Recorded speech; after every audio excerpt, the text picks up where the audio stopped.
আসল যে নাম ইয়াবা এবং ফেন্সিডিল এই দুইটা তো বেশি ধরা পড়ে দেয়া হয়, তাহলে মোবাইল কোর্ট যারা পরিচালনা করেন তাদের জন্য সুবিধা হবে। এখন তারা আয়দার ছেড়ে দিচ্ছেন, কোর্টে চালান করে দিচ্ছেন, তা নাহলে সবকিছুকে গাঁজা বলে মোবাইল কোর্ট পরিচালিত করছেন। আজকে পার্লামেন্টে আমার কাছে মনে হচ্ছে এই সেশন এবং এই ত্রয়োদশ জাতীয় সংসদে সবচাইতে বেশি প্রস্তুতি নিয়ে মাননীয় সদস্যগণ এই বিলের উপরে সংশোধনী দিয়েছেন, জনমত যাচাই এবং বাছাইয়ের উপর প্রস্তাব দিয়েছেন। জনাব মোহাম্মদ নাজিবুর রহমান, পাবনা 1, আপনার সংশোধনীটি পড়ে শুনান দয়া করে। 24/2018 সনের 23 নং আইনের প্রথম তফসিলের সংশোধন। উক্ত আইনের প্রথম তফসিলের ক উপধারা 4-এর উল্লেখিত থিবেইনের পরিশব্দের পরে ফেন্সিডিল শব্দ ও কমা সন্নিবেশিত হইবে। খ উপধারা 5-এ উল্লেখিত টেনামফিটামিনের শব্দের পরে ইয়াবা শব্দ ও কমা সন্নিবেশিত হবে। মাননীয় স্পিকার, আমি অত্যন্ত সংক্ষেপে বলছি, এটার কারণ কি, এই মাদক দ্রব্যগুলার বৈজ্ঞানিক নাম তফসিলের সন্নিবেশিত আছে। এই বৈজ্ঞানিক নামগুলা তফসিলের সন্নিবেশিত থাকার কারণে যখন মোবাইল কোর্ট পরিচালিত হয়, অনেক সময় জুডিশিয়াল ম্যাজিস্ট্রেট এবং অন্যান্যরা এটা না বোঝার কারণে এটা বিচার করতে পারেন না। এটার বাস্তব প্রমাণ আমি মাঠে ময়দানে পেয়েছি। এটা যদি আসল যে নাম ইয়াবা এবং ফেন্সিডিল এই দুইটা তো বেশি ধরা পড়ে দেয়া হয়, তাহলে মোবাইল কোর্ট যারা পরিচালনা করেন তাদের জন্য সুবিধা হবে। এখন তারা আয়দার ছেড়ে দিচ্ছেন, কোর্টে চালান করে দিচ্ছেন, তা নাহলে সবকিছুকে গাঁজা বলে মোবাইল কোর্ট পরিচালিত করছেন। এই জন্য এইটা বিবেচনা করার জন্য আমি সবিনয় অনুরোধ জানাচ্ছি। ধন্যবাদ। ধন্যবাদ মাননীয় সদস্য।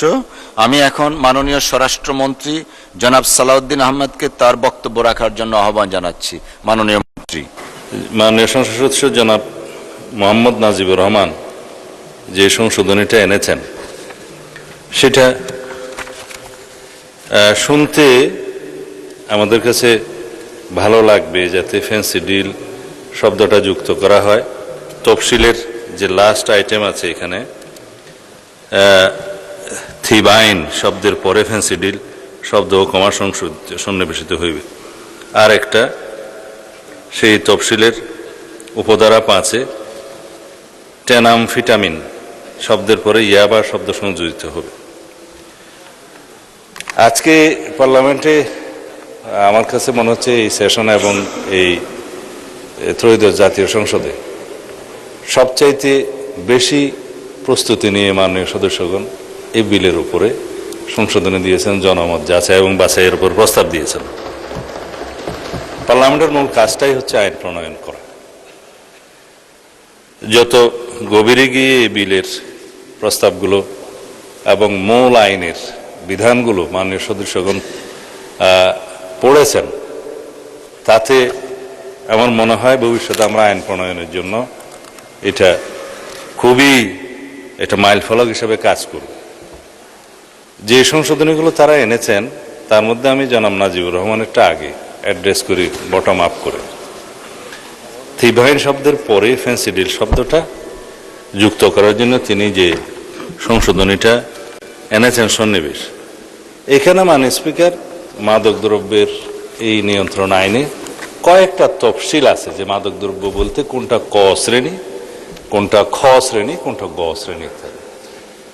এই প্রত্যেকটা শ্রেণীর মধ্যে আপনি দেখবেন উনি যে উপধারা 4-এর কথা বলেছেন, যে প্রথম তফসিলের, এটা প্রথম তফসিল, প্রথম তফসিলের 4-এ ক উপধারার ক শ্রেণীর 4-এ উল্লেখিত থিবেইন শব্দটি, এটা লাস্ট আইটেম, এরপরে ফেন্সিডিল। কিন্তু ফেন্সিডিল নামে যে ব্র্যান্ড, সেটা আরেকটা কোম্পানি অন্য ব্র্যান্ডের দিতে পারে, এটা ব্র্যান্ড নেই। যেমন ওয়াইনের ক্ষেত্রে বিভিন্ন ব্র্যান্ড নেম থাকে, কিন্তু ওয়াইডলি যেটা মাদক দ্রব্য হিসাবে এখানে তফসিলে অন্তর্ভুক্ত করা হয় সেগুলো কেমিক্যাল নামের উপরে হয়। সেজন্য একটা স্পেসিফিক ব্র্যান্ড নেম এখানে উল্লেখ করাটা সেটা বরং আইনের দুর্বলতা হবে। আমি ধন্যবাদ জানাই তিনি এটার, যেহেতু বাংলাদেশে বেশি এখন প্রচলন হয়ে গেছে এই মাদকটা, সেই কারণে হয়তো তিনি এই নামটা এখানে যুক্ত করতে চেয়েছেন। কিন্তু একটা নাম যুক্ত করলে হবে কি, সেই ব্র্যান্ড নেমে আরো অন্য নামে আসবে, কেমিক্যাল নামটা যেহেতু এখানে